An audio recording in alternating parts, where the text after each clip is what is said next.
हमारी दीदी के देवर हैं, रिश्ते में हमारे जीजू लगते हैं।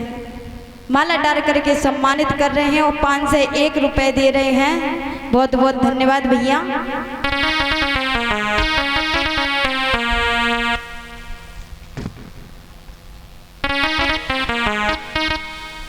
इधर जब महाराज कथा कहाँ पे चल रही थी, हम तो सत्य भूलिए बताए रहे हो, भुलक्कड़ है हम क्या करें। कहाँ चल रही थी परीक्षा? महाराज खड़े हो जाओ, बाबा तक का होएगो है।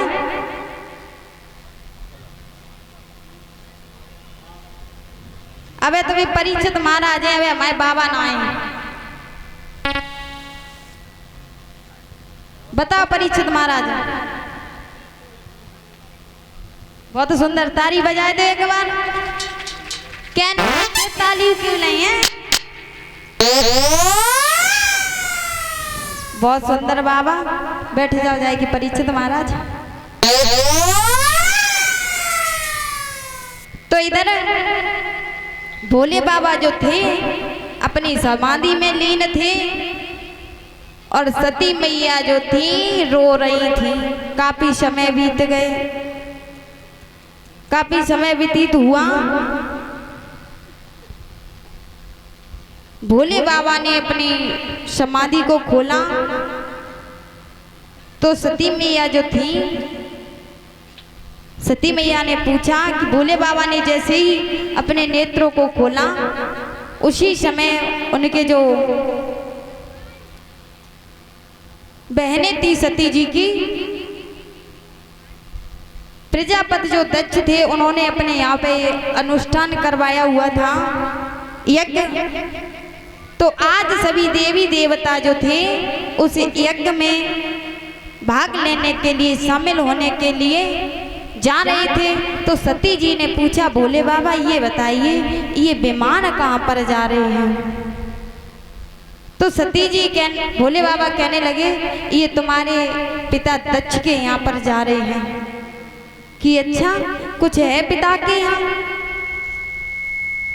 कि हाँ क्या है? कि तुम्हारे पिता ने अनुष्ठान रचवाया, यज्ञ करवा रहे हैं, वो उसी में सभी भक्त जा रहे हैं, ये देवी देवता उसी में जा रहे हैं। कि अच्छा तो क्या आप मेरे पिता के दामाद नहीं थे तो आपको निमंत्रण नहीं दिया? कहने लगे कि तुम्हारे पिता से कुछ थोड़ी सी अनमन हो गई, कुछ ज्यादा नहीं, बस थोड़ी सी। क्योंकि एक बार सभा लगी हुई थी तो सभी जो थे उन्होंने दक्ष का सम्मान किया। भोले बाबा जो थे बैठे रहे, वो खड़े नहीं हुए। इसी वजह से उन्होंने भोले बाबा को बहुत उल्टा सीधा कहा, लेकिन भोले बाबा ने कुछ भी नहीं बोला। उसी दिन से वो भोले बाबा से रुष्ट थे। तो भोले बाबा को उस यज्ञ में बुलाने के लिए उन्होंने आमंत्रित नहीं किया। आज जब भोले बाबा ने इतनी बात कही तो सती मैया कहने लगी भोले बाबा हम तो जाएंगे पिता के यहाँ। तो कहने लगे कि देखो सती जी मैं नहीं जानता, अगर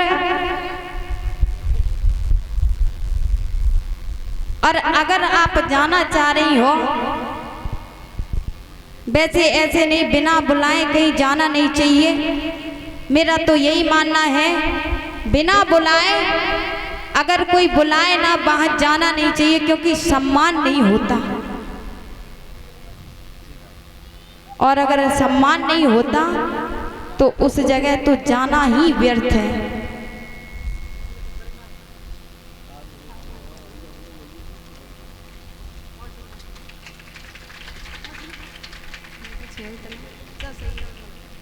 और इसी बीच में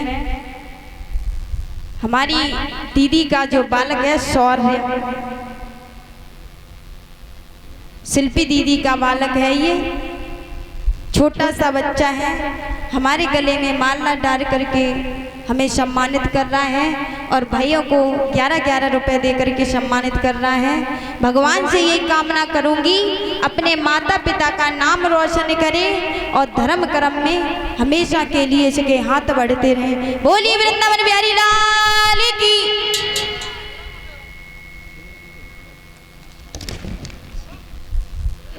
आज महाराज जैसे ही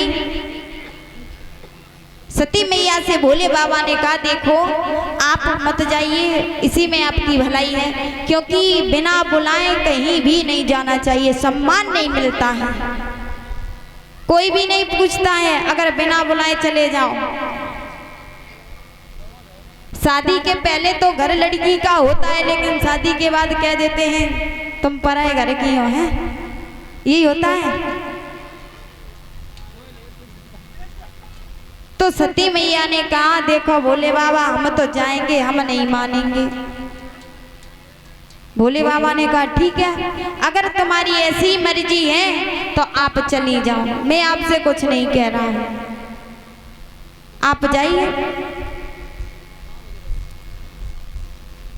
क्योंकि मेरा मानना तो ये है, सती मैया कहने लगी मेरा मानना तो ये है गुरु और पिता के मित्र के यहाँ चाहे जब भी चले जाओ, लेकिन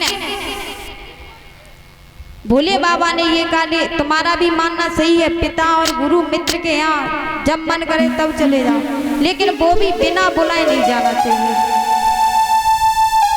जब इतनी बात सुनी तो सती मैया जो थी मानना ही नहीं है, चल दी अपने पिता के घर पर।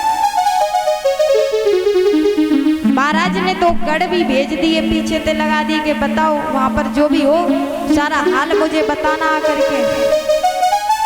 2 गढ़ लगा दिए पीछे से। सती मैया आगे आगे पहुंची है जाकर के, जब पिता के यहाँ यज्ञ चल रहा है, जाकर के देखा सभी का आसन लगा हुआ है, सिर्फ भोले बाबा का नहीं है। वैसे भी सती मैया को रोते रोते काफी सालें व्यतीत हो गई थी और उन्होंने ये देखा कि मेरे भोले बाबा का कोई आसन नहीं है, इतना अपमान किया जा रहा है। तो उन्हें, क्योंकि कोई भी स्त्री हो, कैसा भी पति हो, वो स्त्री अपने पति का अपमान सहन नहीं कर पाती है। तो आज सती मैया से भोले बाबा का अपमान सहन नहीं हुआ। देखा है तो जैसे ही बहनों ने देखा तो कहने लगी देखो सती आ रही बा सामने, उधर नहीं आ रही, वो तो मैं कह रही हूँ, आप लोग उधर देख रहे हो कि आ तो नहीं रही है।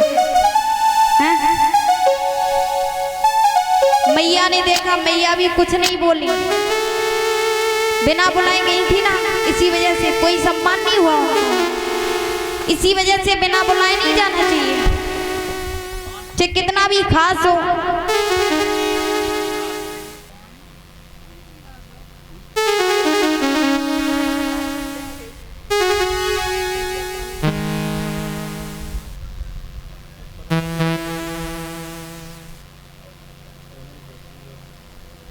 आज जब सती मैया ने जाकर के देखा तो सती मैया को बहुत क्रोध आ गया। जब क्रोध आया है महाराज, क्योंकि क्रोध में इंसान अंधा हो जाता है, उसे कुछ दिखाई नहीं पड़ता, और जहाँ यज्ञ चल रहा था उसी यज्ञ में सती मैया ने कूद करके अपने प्राण दे दिए। जब प्राण दे दिए, उन्होंने अपने प्राणों को त्याग दिया। इधर जो 2 गढ़ आए थे उन्होंने सारा हाल जाकर भोले बाबा को बताया। भोले बाबा ने क्या किया, क्रोध में आकर के अपनी जटाओं को जमीन पर मारा है, और जमीन पर जैसे ही मारा तो एक वीरभद्र नाम का राक्षस प्रकट हो गया।